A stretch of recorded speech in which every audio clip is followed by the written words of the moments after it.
Hi, everybody. How are you doing today? Thanks for joining me for a little time outside of time to contemplate the world, something greater than ourselves. Last night in our evening prayer discussion, we were calling ourselves to name a gift that we have received during this COVID time, this time of pandemic when everything is so awful.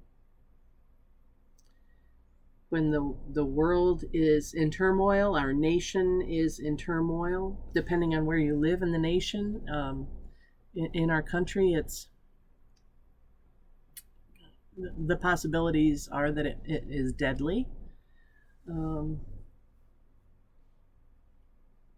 so we called upon ourselves to think of one gift that we have been given as a result of this experience. What's a COVID gift a gift from this COVID time that you have received?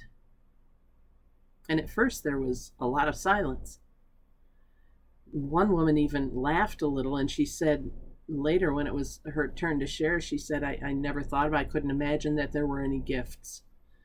She said, but listening to other people's gifts, I realized that there are some gifts to us from this time. What's yours? What is something that has come to you that you hadn't had before, or you hadn't been reminded of in a while, or maybe it's a gift of, well, you tell me, what is your gift? What has been given to you? Some of ours included things like appreciating things more, appreciating people and socializing. Some other people talked about developing online skills. Some others talked about gathering together in our weekly prayer group in Zoom as developing new friends, because some folks have joined us who are not normally, and I won't say normally, who had not previously been a part of our church, and now they are. They're part of our faith community, and a sincere and deep part, not just, they're my Zoom friends. No. Some folks talked about the gift of being able to work from home, and others talked about excuse me, the extra time together that they have because families are working at home or studying at home. So there are some gifts here. What are they for you? Can you name 3 of them? I know for me, one of them is being home more. Second is having my daughter do her college work here at home. Certainly through my period of surgery and recovery, it was wonderful to have her here and not doing her internship at NPR in DC as she was supposed to be doing it this summer. There may be healing that is happening for you in your life around certain issues because of this sequestered time. I don't know. But I think it's important for us to train our minds to see the gifts. Yesterday we were talking about expectations and how what our expectations are shape how we see the world. And certainly the lens through which we look determines what we're going to see in the world. The old adage, are you a hammer looking for a nail? If you're a hammer, everything you see is a nail.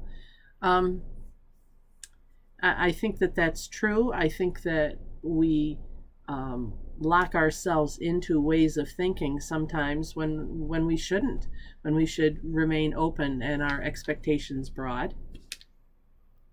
So to think of things that are really awful as an opportunity for gifts to be given to us, I think is spiritual discipline and a mental/emotional discipline that we can and should all develop. Excuse me. One of the things we talked about last night was we looked back on our lives, and I invite you to do this. We looked back on our lives and thought of a really horrible time in our lives. And I had them focus on that for a bit, and then I said, and looking back on it, what is a gift that you received from that event? Did it make you stronger? Did it increase your sensitivity to others? Did you learn something you went on to use? Was it so dramatic it shifted the trajectory of your life? And then to take it one step farther beyond that and to say, well, so where was God in that? Of course, my sense is that God is the gift giver and the gift itself. So that those things that we take with us out of these difficult times, these are gifts from God and God's perspective. The reason that it's important for us to do that kind of exercise, is because these may be the hardest times that we've ever been through, individually, or some of the hardest. Might be some of the hardest times we've ever gone through as a nation. I think that's because we're not old enough to remember other times. I think that if you were a union worker in the 1920s and you were a part of the union movement in the 20s, 30s, and 40s, and you were getting beat up or killed because of your stands for the union, that those would be pretty horrendous times. The same is true for the civil rights marchers in the 50s, 60s especially, and beyond. But also true during the Civil War. Horrendous time for our nation. The fight for independence brought such division in this country. I've done a little work in my genealogy, and like many people probably, if you had relatives here at the time of the American Revolution, you probably had ancestors fighting on both sides. I did. What did that do to families? What did the Civil War do to families? What is this time of our national political upheaval doing to families? And the thing that's important for us to remember is that they may be the hardest times for us, but they are not the hardest times for God. And this is not God's first rodeo. God has been through these hard times before, and there are gifts for us if we can see them. That's not to say that we don't fight for justice, and it's not to say that we don't take a stand, and it's not to say these aren't terrible times. It's not either or, it's also and. And the and part is, let's not lose sight of the things that are gifts for us as well. Don't let the dark side come along and make everything appear so dark that you are hopeless and giftless and not able to see maybe what some of the lessons, gifts, blessings are in all of these times.